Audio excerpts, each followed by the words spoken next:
rumah saja. Terus tidur, oke. Mungkin ada yang keluar kota, liburan ke mana gitu, objek wisata gitu ya. Mana? Liburan di Jawa Barat. Boleh, gitu. Sekalian muncik ya Isan ya. Hari ini kita akan mulai perkuliahan kita yang pertama, yaitu jasa ekosistem. Nah, sebelum memulai materi, saya akan terlebih dahulu jelaskan tentang RPS perkuliahannya. Di perkuliahan ini diharapkan kalian itu bisa menjelaskan tentang kontribusi produk dan ekonomi ekologis. Lalu kalian juga diharapkan bisa menjelaskan tentang apa saja dukungan fungsi sequestrasi karbon khususnya buat tumbuhan, gitu ya. Terus di tujuan yang ketiga, kalian diharapkan bisa menjelaskan tentang pengendalian kesehatan masyarakat sebagai jasa ekosistem. Lalu selain itu kalian juga diharapkan bisa menjelaskan tentang pengembangan energi panas bumi, lalu pengembangan kegiatan ekowisata, dan yang terakhir kalian bisa menjelaskan tentang pengendalian sistem hidrologis sebagai salah satu fungsi jasa ekosistem.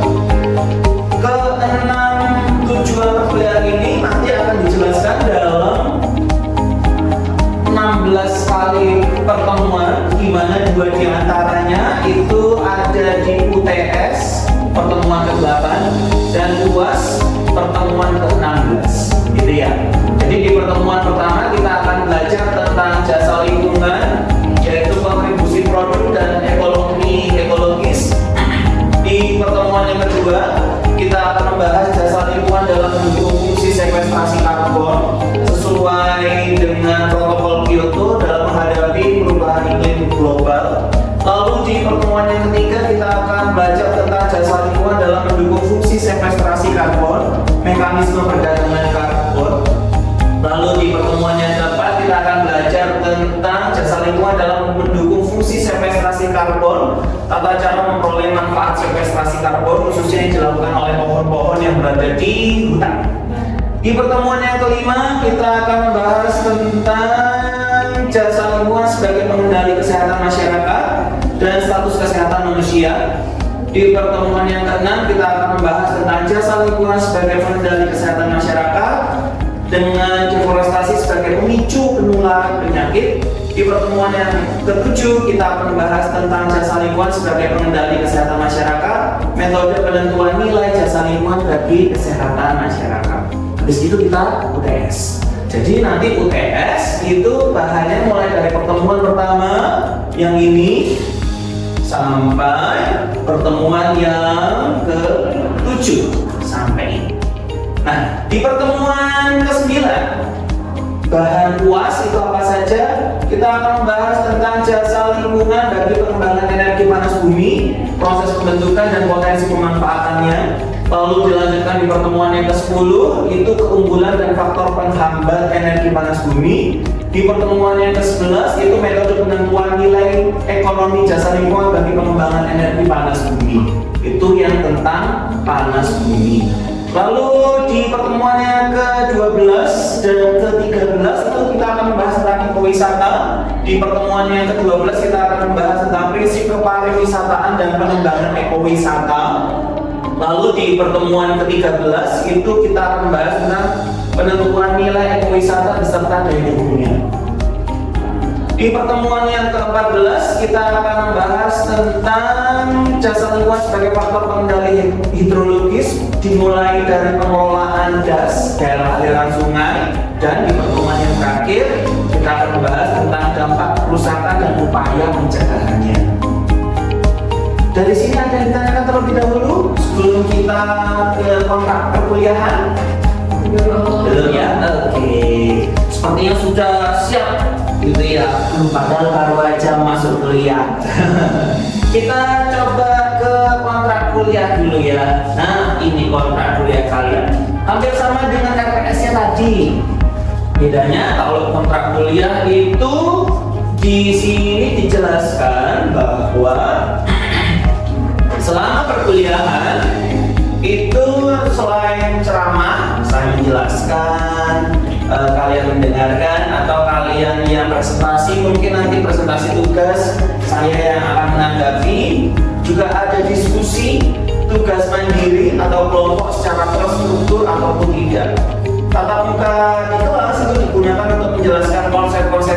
kritis, jadi dasar-dasarnya supaya kalian punya bekal selama mengerjakan tugasnya, gitu ya. Terus materi pokoknya seperti yang tadi sudah saya jelaskan, dan buku bacaannya itu diambil dari Samsul Bakri dan kawan-kawan tentang jasa lingkungan hutan, kontribusi produk ekonomi ekologis pada pembangunan berkelanjutan, terbitan Aura CV Anugerah Utama Raharja di Kota Lampung. Begitu. Untuk tugasnya ada tugas individu. Kalau tugas individu berarti harus dikerjakan sendiri. Dan biasanya kalau tugas individu itu kalau tulis tangan di kertas HVS pakai tinta warna biru. Biasanya dikumpulkan sehari sebelum perkuliahan minggu depan, gitu ya. Terus kalau tugas kelompok ya dikerjakan secara tim. Setiap anggota kelompok itu bukan hanya titik nama saja ya, tapi harus benar-benar mengerjakannya. Untuk penilaiannya itu ada 4 komponen: kuis, tugas, UTS, sama UAS. Kalau kuisnya itu 15%, tugasnya 20%, UTS-nya 25%, yang paling tinggi UAS-nya 40%. Tapi untuk bisa UTS sama UAS, kalian harus kuliah dulu, gitu ya. Jadi syaratnya untuk mengikuti UTS itu jumlah kalian hadir di perkuliahan minimal 80%. Atau sebanyak 5 dari 7 pertemuan yang kita agendakan di awal tadi, gitu ya. Sama seperti UAS, UAS itu juga punya syarat. Kalian yang bisa mengikuti UAS adalah yang sudah menghadiri perkuliahan sebanyak 5 dari 7 total perkuliahan, gitu ya. Nah, untuk nilai akhirnya, itu ada range-nya ya. Kalau 84 sampai 100 itu A, lalu 79 sampai 84 itu AMI, lalu 75 sampai 79 itu B+, 69 sampai 75 itu B, 59 sampai 69 itu C, dan ya amit-amit ya jangan sampai ya kalau misalnya kurang dari 49 sampai 59 itu D, begitu. Sayang sekali kalau misalnya dapat nilai D itu kan berarti mengurangi jatah kalian untuk menempuh di SKS yang berikut. Emang. Kalau tata tertibnya sama seperti biasanya ya, kalian diwajibkan menggunakan pakaian sopan, rapi, berkerah pada waktu mengikuti perkuliahan. Terus nggak boleh pakai sandal. Jadi kalau kuliah nggak boleh pakai sandal. Terus pada waktu perkuliahan semua HP itu di silent atau di nonaktifkan. Boleh terlambat masuk, asalkan terlambatnya 15 menit. Jadi ya pindah ya. Enggak kok, biar pindah. Terus tidak diperkenankan melakukan keributan di kelas dalam bentuk apapun selama perkuliahan berlangsung kecuali diskusi. Gitu. Jadi kalian boleh gitu diskusi bareng untuk membicarakan tentang materi yang dibahas pada saat itu. Terus kalau kehadirannya kurang dari 75%, nanti akan ada tugas tambahan sebagai konversi terpenuhinya CPNK, UTS atau UAS. Kalau kalian hadirnya itu kurang dari 50%, mohon maaf itu tidak bisa mengikuti UTS atau UAS. Nanti setelah UTS, biasanya saya akan nge-share nilai sementara. Dan setelah UAS saya akan nge-share nilai akhir sementara. Nah, setelah di-share itu karena sementara berarti boleh diprotes dulu.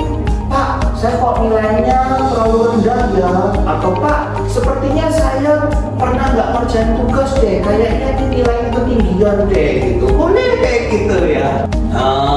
Protes nilai itu biasanya dilayani paling lama 1 minggu. 1 minggu setelah saya keluarkan nilai sementaranya, gitu ya. Dan lain-lainnya apabila ada hal-hal di luar kesepakatan ini bisa kita sepakati bersama dan bisa dibicarakan secara teknis baik pada saat acara perkuliahan maupun di luar perkuliahan. Kontrak kuliah ini kemarin sudah kita sepakati bersama sebelum mulai perkuliahan ini, gitu ya, oleh Femas Dwi Prasetya dengan NIM 23252011014 dengan ditandatangani Kaprodi Ilmu Lingkungan dan mengetahui Dekan Fakultas Sains dan Teknik. Untuk kontrak kuliah apa ada yang ingin ditanyakan terlebih dahulu? Belum? Oke. Kita kayaknya butuh pemanasan dulu ya. Kita akan belajar tentang jasa ekosistem. Biar pemahamannya bisa lebih cepat, kalian taunya jasa itu apa sih? Jasa dulu deh, nggak usah jasa ekosistem. Jasa itu apa?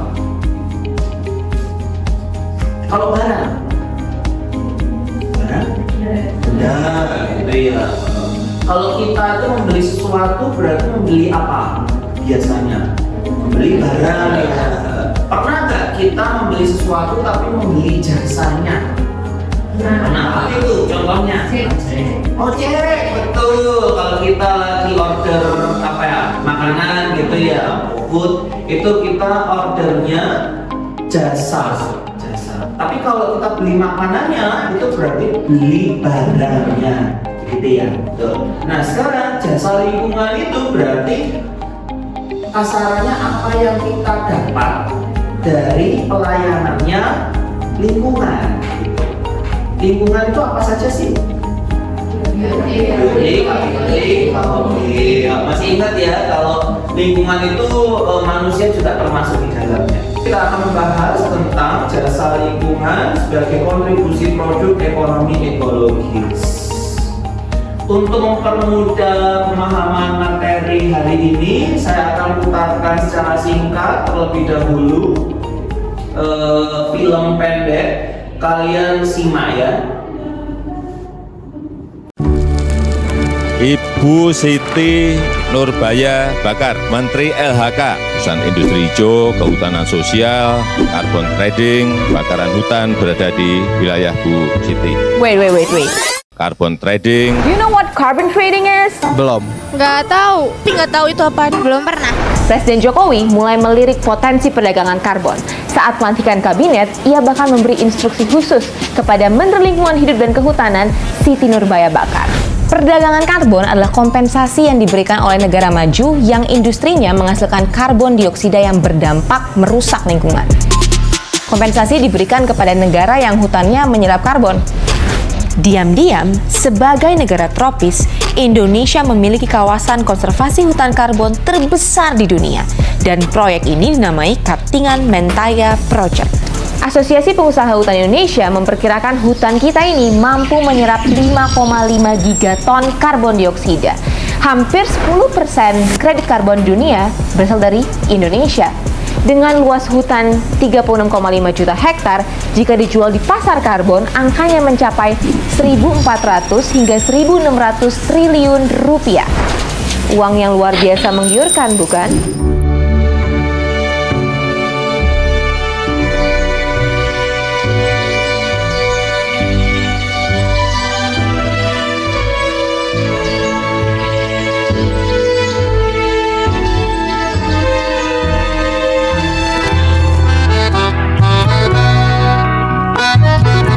This protocol to the conference by unanimity.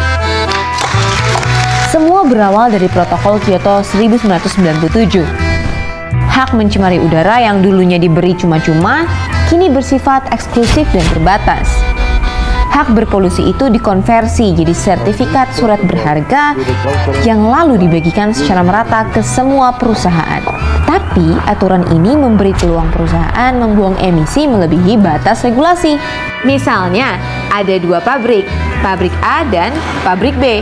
Keduanya mendapat jatah emisi yang sama, namun pabrik A sukses mereduksi emisi dengan teknologi yang ramah lingkungan. Di sisi lain, pabrik B harus menambah jatah emisi karena bertambahnya beban produksi. Tindakan kelewat batas pabrik B ini dinamakan offset.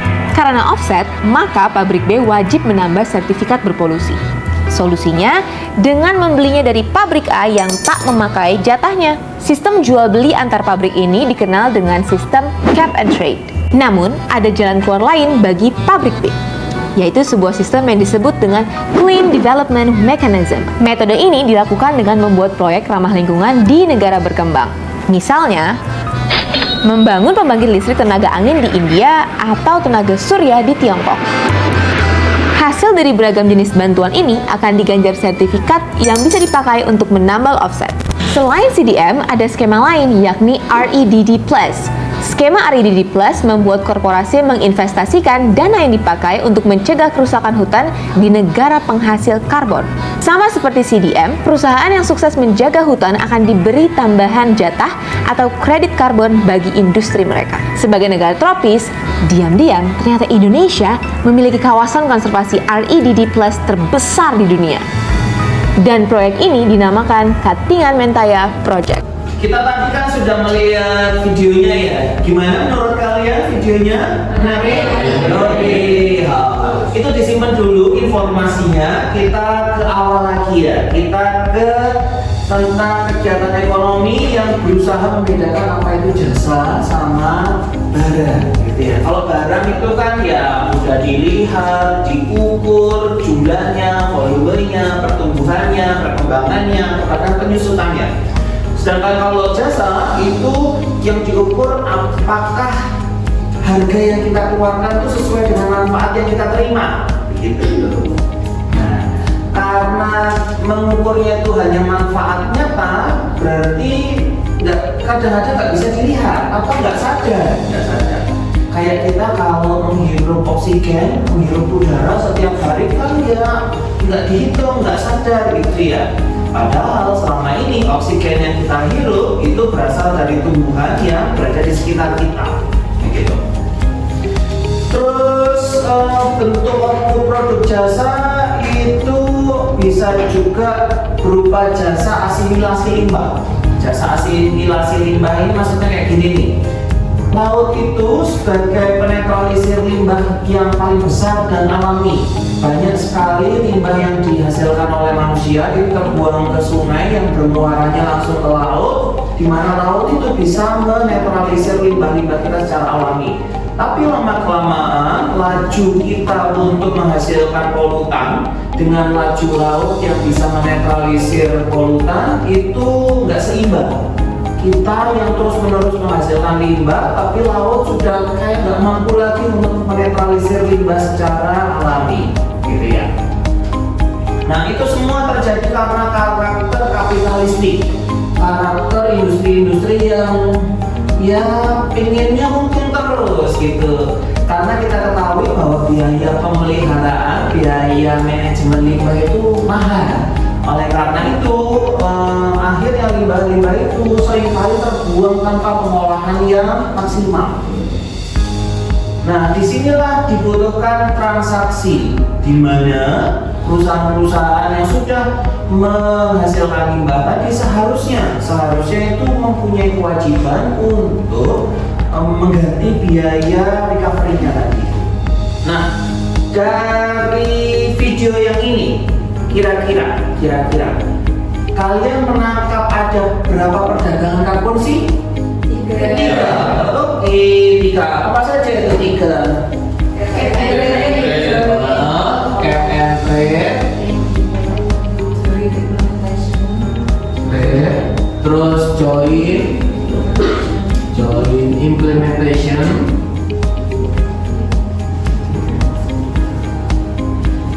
sama satu lagi CDM,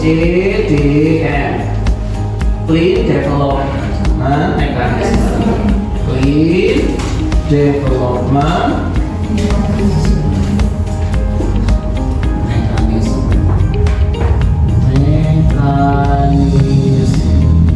Coba yuk, pelan-pelan kita pelajari bareng-bareng. Apa sih cap and trade itu? Coba angkat tangan dulu. Salah satu. Bisa kok. Coba dulu. Winda. Pembelian. Batas porsi. Kemudian dijual lagi ke perusahaan yang memiliki maksimal polutan. Oke, bahasa kerennya kayak gini nih, bahasa sederhananya kayak gini. Misalnya, saya punya perusahaan, Irfan punya perusahaan, kita sama-sama punya kapasitas produksi yang besar, limbahnya juga sama, gitu. Saya nggak peduli limbahnya, tapi Irfan mulai peduli sama limbahnya, gitu ya. Kalau Irfan membeli teknologi supaya limbahnya itu bisa berkurang gitu. Nah, Irfan kan akhirnya punya beban produksi yang lebih. Soalnya kan beberapa modalnya digunakan untuk membeli teknologinya seperti itu gitu ya. Akhirnya dilirik nih sama satu organisasi. Nanti kita belajar organisasinya apa yang membahas tentang ini ya, PPN ini. Nah, karena Irfan punya sertifikat, akhirnya saya juga dituntut untuk punya sertifikat yang sama seperti Irfan. Tapi saya nggak mau mengubah produksi apapun di perusahaan saya gitu. Ya udah, sebagai konsekuensinya saya beli aja tuh sertifikatnya ke Irfan. Saya tetap produksi, biar Irfan aja yang tetap mengembangkan teknologinya supaya bisa dapat sertifikat lagi. Itu kira-kira. Agak egois sih ya. Jadi nyuruh orang untuk berbuat baik, saya beli kebaikannya, tapi saya nggak berusaha untuk berbuat baik juga. Kayak gitu. Oke, keren. Keren juga. Kalau yang join implementation, ada yang bisa jelasin? Mau coba menjawab? Ya, Ike? Oke, Ike, gimana Ike pendapatmu tentang join implementation? Negara-negara maju bersama-sama mengurangi emisi untuk membeli teknologi yang dapat mengurangi emisi atau menggunakan teknologi ramah lingkungan, serta semua sertifikat tidak berguna kalau negara tersebut menggunakan joint implementation. Joint implementation, saya sama Irfan berusaha untuk berubah. Oke. Untuk clean development mechanism itu saya tugaskan aja ke kalian. Kalian coba cari apa itu CDM, Clean Development Mechanism. Coba cari di berbagai sumber, boleh artikel ilmiah, boleh internet, boleh pemberitaan, apapun itu. Tulis di selembar kertas A4, pakai tinta warna biru, kita kumpulkan di hari Rabu minggu depan, gitu ya. Ada yang ditanyakan sebelum kita akhiri perkuliahan hari ini? Kalau tidak ada lagi yang ditanyakan, sampai ketemu lagi hari Kamis minggu depan di jam 9 di ruang perkuliahan ini. Terima kasih sudah menghadiri perkuliahan hari ini. Selamat pagi. Saya tutup. Wassalamualaikum.